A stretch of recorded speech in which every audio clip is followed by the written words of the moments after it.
విశాఖపట్నం జిల్లాలో మధురవాడలో జరిగిన ఈ విషాద ఘటన గురించి పోలీసులు తెలిపిన వివరాల ప్రకారం మధురవాడ ఆర్టీసీ కాలనీలో నివాసం ఉంటున్న అనుష జ్ఞానేశ్వర్ 2 ఏళ్ల క్రితం ప్రేమ వివాహం చేసుకున్నారు. వారి మధ్య పెళ్లైన నాటి నుంచే గొడవలు జరుగుతున్నాయి. అయితే గత కొంతకాలంగా సఖ్యతతో ఉన్న జ్ఞానేశ్వర్ అనుష గర్భవతి అనే విషయం తెలిసినప్పటి నుంచి మళ్ళీ గొడవ పడటం మొదలుపెట్టాడు. ఈ క్రమంలో మరోసారి వారి మధ్య మాటామాటా పెరిగి గొడవ తీవ్రమై ఆగ్రహంతో జ్ఞానేశ్వర్ 9 నెలల గర్భవతి అని కూడా చూడకుండా గొంతు నులిమి హత్య చేశాడు.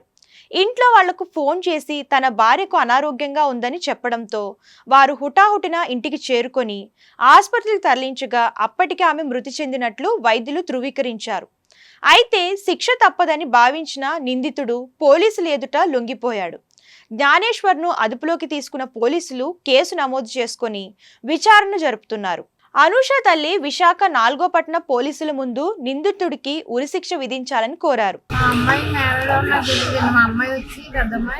నేను పెళ్లి చేసుకుంటున్నాను అన్నది. నా అబ్బాయి పెళ్లి చేసుకుంటున్నాను అన్నది. రమ్మని కూడా అనలేదండి. మా ఎల్లుడు చిన్నల్లుడు ఉన్నది లోపల ఉన్నారండి. చిన్నల్లుడు మా చిన్న అమ్మాయి వాళ్ళ ఇల్లు చేశారు. ఇద్దరు ఇల్లు చేశారండి. ఈ అమ్మాయి పెద్ద అమ్మాయి అయితే నా దగ్గరికి వచ్చి చెప్పిందండి నేను పెళ్లి చేసుకున్నాను. కోర్టులో ముందు పెళ్లి అయిందండి. మా పెద్ద అమ్మాయి విడాకులు తీసేసుకున్నారు. ఈ అదగోలుగడు వల్ల పడి నేను తీసుకుంటున్నా అని చెప్పింది. చేసుకుంటూ ఎండ తీసుకోవాలి. వాళ్ళ ఇంటికి తీసుకెళ్ళడండి అమ్మాయిని. వాళ్ళ ఇంటికి తీసుకెళ్లేదండి. ఇప్పుడు వాళ్ళ ఇంటికి తీసుకెళ్లేదు. కొడుకు వచ్చిందని ఇప్పుడు వాళ్ళ ఇంట్లో అందరికి తెలుసుదని చంపేసాడు. మరి ఎప్పుడు మీరు అడగలేదా మరి వాళ్ళ ఇంటికి తీసుకెళ్ళలేదు? అడగడానికి నా దగ్గరికి ఎప్పుడు వచ్చారండి. ఆ పిల్ల పెళ్లి చేసుకున్నా అని చెప్పడానికి వచ్చిందండి. మళ్ళీ రాలేదు. ఎన్నేళ్ళు పరిచయం అమ్మాయి ఇద్దరికి?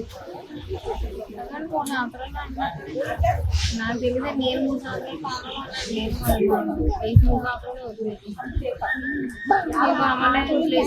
ఆయన.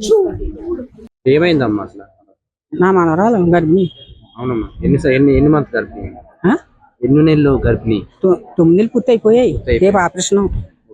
రేపు ఆపరేషన్ హాస్పిటల్కి వెళ్ళి జాయిన్ అవ్వాలి. ఏం జరిగిందమ్మా? ఏం జరిగిందంటే మామూలుగా పడుకున్నారు. నిన్న అన్నం నీవు చేశారు. రాత్రి భోజనం చేశారు. బయటకి హాస్పిటల్కి వెళ్ళారు. హాస్పిటల్కి వెళ్ళి వచ్చేసాక హాస్పిటల్కి వెళ్ళి వచ్చేసాక ఏమైందంటే అన్నం తిన్నారు. అన్నం తినేసి పెట్టేశాక ఇంకా వెళ్ళి కొంచెం టీవీ ఫోన్ చూసుకుని పడుకున్నారు. నేను కొంత మళ్ళీ అన్ని తోమేసుకుని చేసి పడుకున్నాను. పడుకోబోతులేక నాకు నిద్ర వచ్చేసింది. ఎటో ఈ లోపల తెల్లారికి అట్లా మరి పొద్దున్న హాస్పిటల్కి 8 గంటలకు జాయిన్ అయిపోమన్నాను. డాక్టర్ అయిపోయింది. నిప్పులు వస్తే నీకు నిప్పులు రానా ట్యాబ్లెట్ వేస్తాను, నిప్పులు రాలేదనుకో ఆపరేషన్ చేసేస్తాను పొద్దున్న. అయితే రాత్రే జాయిన్ అయిపోమన్నట్టు వీడు అన్నాడంట. పొద్దున్న వెళ్దాం అన్నాడంట. పొద్దున్న వెళ్దాం అంటున్నాడు. అమ్మమ్మ సరేలే పొద్దున్న అన్నా పర్లేదు, పొద్దున్న వెళ్ళిపోదామని నేను పొద్దున్న లేచి అంట్లు దొంకుని అన్ని శుభ్రం చేసేసుకుని ఇడ్లీ పెట్టుకుని ఆ ఇడ్లీ వేసి అన్ని రెడీగా పెట్టేసుకుని వెళ్ళి అనుమానం లేకొట్టున్నాను. ఏ నీళ్ళు ఎక్కిన పోయి మీద స్నానం చేయించేస్తామని అనుమానం లేకెత్తుంటే పలుకులేదు. 2 కేకలకి లేచేది. అలాంటి 3వ కేక వేసాను కానీ లెక్కలేదు. అదే ఈ లోపల ఫోన్ అట్టుపోయే సందులో కూర్చొని అటు ఫోన్ చూసుకుంటున్నాడు. ఇది లేచి కూడా కాదు అనేసి ఇదేటో అని మాట్లాడుతుంది. అని మాట్లాడలేదా వచ్చి అలా కొడుతున్నాడు. కడుపు ఇల్లు లాగి చేస్తున్నాడు. అలాగే కొడుకు లాగి అంటుంటే లేదమ్మా అయిపోయింది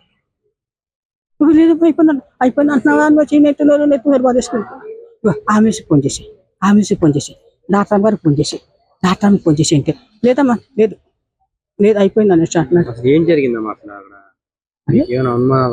నాకు అనుమానం లేదు. చనిపోవడానికి కారణం ఏంటి? చనిపోవడం ఆ 20 ఏం చేసేది మనకు తెలదు. ఆ 20 ఏదో చేసేసి ఉంటాడు. ఆడికి తెలుసు. ఆడు ఏ 12 గంటలకో ఏపీకో నొక్కేసి ఉంటాడమ్మా. చెప్పిందండి చెప్పినట్టు కదా హాస్పిటల్లో. నేను నిన్న మధ్యాహ్నం 12 గంటలకు 11 గంటలకు వచ్చాను. నేను గొడవలు గట్ట ఆలకించలేదు. ఆయన చెప్పరా పిల్లలు చెప్పలేదు కూడా. అబ్బాయి ఏం జాబ్ చేస్తాడు? జాబ్ ఏం చేస్తాడో నాకు తెలదు.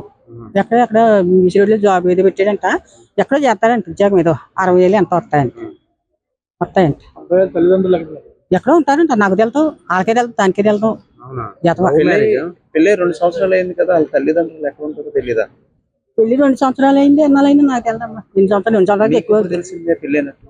నాకు చెప్పింది చేసుకుంటున్నాను. తర్వాత తర్వాత ఎన్నాళ్ళు అయింది అన్నది నాకు తెలదు. ముందు ఎక్కువే 2 సంవత్సరాలకి ఎక్కువైంది. 2 సంవత్సరాలు ఎక్కువే పెళ్ళి అయింది. అయితే పెళ్ళి ఉంది అంటే ఇలాగే అత్తగారు అంటే మీ చుట్టాలు తెలుసా అండి? అంకపిల్ల అట్లేదో ఊరు ఉంది నర్సీపట్నం గట్టి ఎట్లే తల్లిదండ్రులు వచ్చారండి. తల్లిదండ్రులు అమ్మాయి తల్లి, ఇంకో అమ్మాయికో పళ్ళేవు. అబ్బాయి తల్లిదండ్రులు అబ్బాయి తల్లిదండ్రులు రాలేదు. వస్తారంట, మరి వస్తారో రారు మరి తెలదంటున్నారు. ఆడికి తెలదు. వాళ్ళకి తెలదు. పెళ్లి చేసుకున్నట్టంటే చేసుకున్నట్టు తెలుసు. ఇప్పుడు అమ్మాయిని హాస్పిటల్ తీసుకెళ్లారు కదా? తీసుకెళ్ళారు పొద్దున్న తీసిపోయారు. నాకు కాపడం లేదు. ఇదే అంశంపై విశాఖపట్నం జిల్లా నుంచి మా ఆంధ్రప్రభ టీవీ ప్రతినిధి వెంకటరమణ మరింత సమాచారాన్ని అందిస్తారు. విశాఖ మహానగరంలో 9 నెలల గర్భిణిని తన సొంత భర్తే గొంతు నిలిపి చంపిన ఘటన అక్కడ చోటు చేసుకుంది. ఈ నేపథ్యంలో విశాఖ ఒక్కసారి కూడా ఉలిక్కుపడే పరిస్థితి కనిపించింది. ఎందుకంటే వీళ్ళిద్దరూ కూడా జ్ఞానేశ్వర్, అనుష వీళ్ళిద్దరూ కూడా 22లో వీళ్ళిద్దరూ లవ్ చేసి మ్యారేజ్ చేసుకున్న పరిస్థితి అయితే కనిపించింది. అక్కడి నుంచి కూడా వీళ్ళంతా కూడా తగులు పడుతున్న పరిస్థితి అయితే ఎప్పటికప్పుడు కనిపించిందని పోలీసులు కూడా నిర్ధారణ చేశారు. ఈ నేపథ్యంలో 2 రోజుల క్రితమే ఒక హాస్పిటల్కి వెళ్ళి డెలివరీ రేపటి రోజున డెలివరీ అవుతుందనే నేపథ్యంలో భర్త భార్య ఇద్దరి మధ్యలో కూడా అనుష జ్ఞానేశ్వర్ మధ్యలో ఘర్షణ తలెత్తింది. ఈ ఘర్షణ నేపథ్యంలోనే స్వయంగా ఈ కాళీయముడిగా భర్తే మారాడని చెప్పొచ్చు. ఎందుకంటే గొంతు నిలిపి చంపి ఒక సినిమా పక్కీలో అయితే ఆయన నటన చేశారని కూడా పోలీసులు అయితే నిర్ధారణ చేశారు. ఈ నేపథ్యంలో అక్కడున్న ఆ అనుష చెల్లి అయినటువంటి వాళ్ళందరూ కూడా పోలీసులకు ఆశ్రయించడంతో దాన్ని పోస్ట్ మార్టం నిమిత్తం తరలించిన తర్వాత అసలు గుట్టు అనేది బయటపడ్డదని చెప్పొచ్చు. అయితే దీనికి ఇప్పటికే విశాఖ సిపి దీనిపైన పూర్తిగా దర్యాప్తు చేసి వాళ్ళని అరెస్ట్ చేయాలని కూడా ఇప్పటికే మీడియా ముఖంగా కూడా చెప్పడం జరిగింది. అయితే ఏదైతున్నప్పుడు కూడా ఈ యొక్క జ్ఞానేశ్వర్ ఎలాగైనా దొరికిపోతామంటే తెలుసుకున్న పరిస్థితి అయితే ఉంది. ఆ పోలీసులకు వెళ్ళి లొంగిపోయారు. లొంగిపోయిన తర్వాత పోలీసులు పూర్తిగా దాని మీద కేసు పెట్టి రిమాండ్కి అయితే తరలించే పరిస్థితి అయితే కనిపించిందని చెప్పొచ్చు. ఏదైతేనప్పుడు కూడా కట్టుకున్న భర్తే కాళీయముడిగా మారాడు. 9 నెలలు అంటే పూర్తి అయిన రేపు డెలివరీ అయ్యి ఒక 12 బిడ్డకి జన్మనిచ్చిన తల్లిని గొంతు నిలిమి చంపిన ఈ కీచకుడికి ఎలాంటి శిక్ష వేస్తుందో ఈ యొక్క న్యాయస్థానం అనేది ఎదురు చూడాలని చెప్తున్నారు అంతా కూడా. అయితే ఏదైతేనప్పుడు కూడా దీని మీద మహిళా సంఘాలు అటు బంధువులు కూడా దీని మీద కఠిన చర్యలు తీసుకొని తనపై అంటే ఉరిశిక్ష విధించాలి ఇలాంటి వాళ్ళకంటూ కూడా డిమాండ్ చేస్తున్న పరిస్థితి కనిపించింది. ఇది ఇక్కడ తాజా పరిస్థితి. వీడియో ప్రవీణ్ కుమార్తో Venkataramana, Andhra Prabha news, Visakhapatnam. PM Palem police station లిమిట్స్లో మన ఆర్టీసీ డిపో పక్కనుండే ఒక కాలనీలో ఇక్కడ మన గెద్దాడ జ్ఞానేశ్వరరావు అని చెప్పేసి ఒక అతను 28 ఇయర్స్, అలాగే మనకి కేదార్ శెట్టి అనూష అని చెప్పేసి ఆమె 27 ఇయర్స్, వీళ్ళిద్దరూ నివాసం ఉంటున్నారు. వీళ్ళిద్దరు స్టోరీ తెలుసుకుంటే ఏంటంటే ఈ గెద్దాడ జ్ఞానేశ్వరరావు అనే అతను మన దువ్వాడ ప్రాంతం గాజువాక ఏరియాకి సంబంధించిన వాడు. ఈ మన అనూష అనే ఆమెకి సంబంధించింది అయితే వాళ్ళ మదరు, వాళ్ళ సిస్టర్ వాళ్ళందరూ కూడా అడ్డు రోడ్డు దగ్గర ఉంటారు. అక్కడ వాళ్ళ ప్రాంతం. వీళ్ళిద్దరికీ కూడా కొన్ని రోజుల క్రితం పరిచయం అయింది. లవ్ చేసుకున్నారు. లవ్ చేసుకున్న తర్వాత ఇద్దరు 2022 డిసెంబర్ 10వ తారీఖున మన సింహాచలంలో పెళ్లి కూడా చేసుకోవడం జరిగింది. పెళ్లి చేసుకున్న తర్వాత వీళ్ళు ముందు కాపురం మన అరిలవా పోలీస్ స్టేషన్ ఏరియాలో కొన్ని రోజులు కాపురం ఉండేవారు. తర్వాత మన పెందుర్తి ఏరియాలో కొన్ని రోజులు కాపురం ఉన్నారు. తర్వాత మన మధురవాడ ఏరియాలో కూడా ఈ కాపురం ఉన్నారన్నమాట.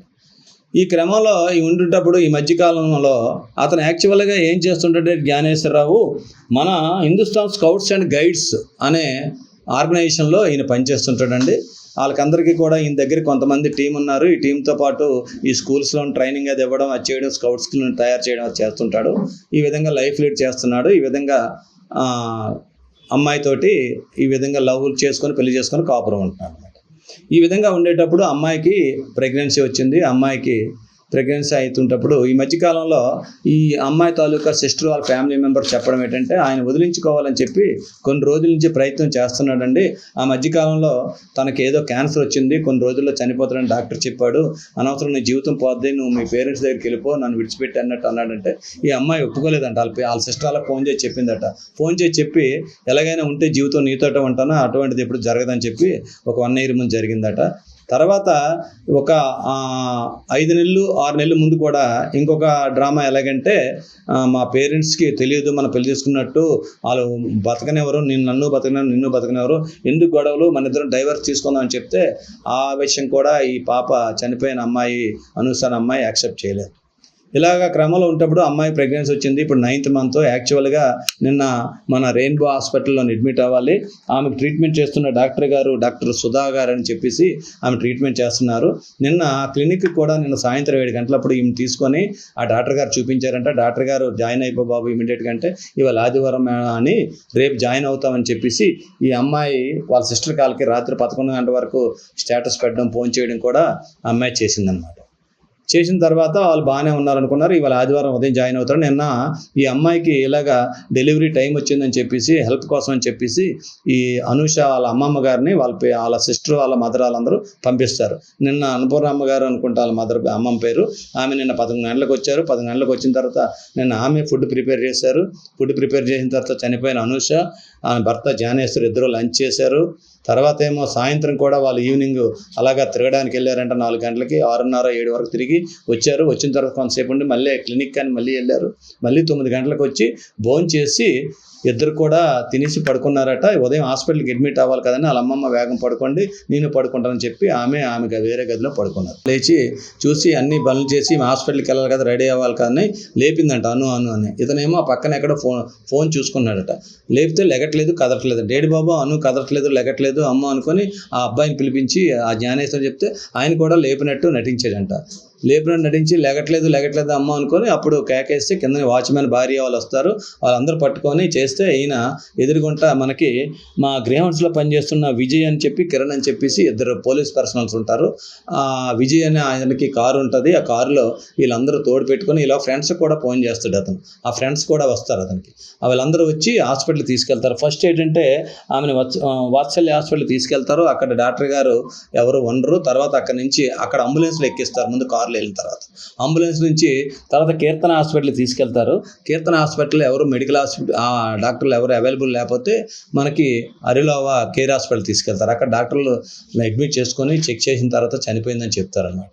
చెప్పిన తర్వాత వాళ్ళ ఫ్యామిలీ మెంబర్స్ కూడా వాళ్ళ ఫ్రెండ్స్ తోటి ఫోన్ చేపిస్తాడు. చేసిన తర్వాత వాళ్ళందరూ వచ్చారు. వచ్చిన తర్వాత అక్కడ నుంచి బాడీని కేజీహెచ్కి తరలించడం జరిగింది.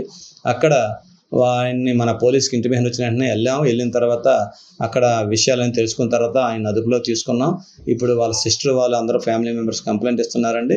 దీన్ని హత్యా నేరం కింద నమోదు చేసి దర్యాప్తు చేస్తున్నాం. చట్టపరంగా వాడిని కఠినంగా శిక్షించడానికి అన్ని విధాల దర్యాప్తు. ఈ అమ్మాయి పెళ్ళి 7 years లోపు కాబట్టి మన ఎగ్జిక్యూటివ్ మేజిస్ట్రేట్ గారితో కూడా దీన్ని పంచనామా చేయించడం కూడా జరుగుతుందండి. మాకు తెలుస్తున్నది ఏంటంటే అమ్మాయి ఎవరితోటో నువ్వు మాట్లాడుతున్నావు, ఎవరితోటో ఉంటున్నావు అని చెప్పి నన్ను కంటిన్యూగా టార్చర్ పెడుతుందండి. అది తట్టుకోలేక నేను ఈ విధంగా చేయవలసి వచ్చింది అన్నట్టు ఆయన అంటున్నాడు.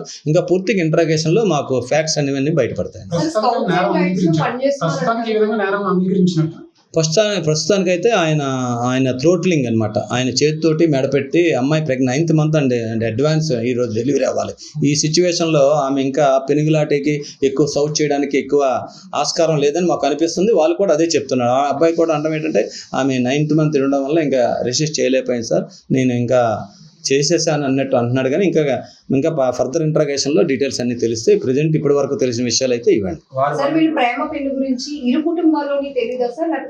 అబ్బాయి కుటుంబంలోనే తెలియదు. అమ్మాయి తాలూకా సిస్టర్ గానే వాళ్ళ సిస్టర్ హస్బెండ్ వాళ్ళందరూ కూడా పెళ్లికి అటెండ్ అయ్యారు. సింహాచలంలో 2022లో మ్యారేజ్కి వీళ్ళు అటెండ్ అయ్యారు. కానీ వాళ్ళు చెప్పిన ప్రకారంగా అయితే ఇప్పుడు మాకు తెలుస్తుంది ఏంటంటే అబ్బాయి పేరెంట్స్కి విషయంలో తెలియకుండా మెయింటైన్ చేస్తున్నారని తెలుస్తుంది. ఇంకా ఫర్దర్ ఇన్వెస్టిగేషన్లో ఇంకేమైనా ఉంటే డీటెయిల్స్ తెలుస్తాయి.